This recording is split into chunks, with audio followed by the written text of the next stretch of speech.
China and the US doing exceptionally well, not just in terms of markets, but also economically. They've had some good figures since last week. Does this lead to any form of optimism for our own economy, but particularly for our markets? This is, of course, two of our biggest trading partners. Unfortunately, it's still a different story for the Philippines, for the Philippine economy and for the Philippine market. Yes, we may experience some spillovers, some optimistic spillovers from the US and the Chinese economy, which is currently recovering. Unfortunately, if you're going to focus on the local economy, we're still experiencing some problems. I mean, first, we haven't with respect to our COVID-19 situation.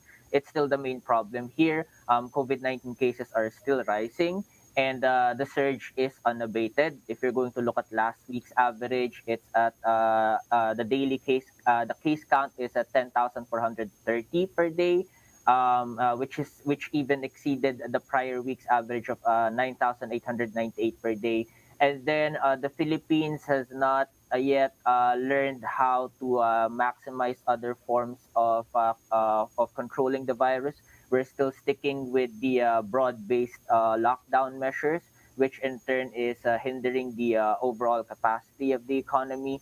So if you're going, so in summary, yes, the advancement of the economy of our trading partners, of our investment partners, they're going to help us somehow.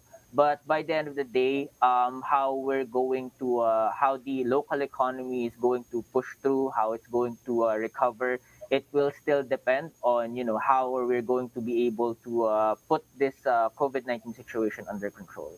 Japeth, when then to enter? We have here the chart on the PE ratios, and of course, we are anticipating the first quarter earnings. What is being priced in right now by the markets, and what are you expecting? Is it going to be better than 2020, or will people be looking at the second quarter earnings that might come in much worse than the first?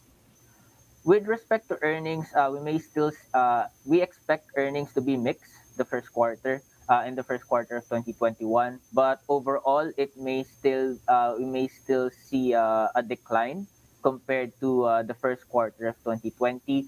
The reason being that remember that our companies are operating in the first quarter of 2021 with a backdrop of a weakened economy. So it's compared to the first quarter of 2020, wherein the economy was strong, and then it just underwent a stringent lockdown in the final days of the first quarter, in the final days of March.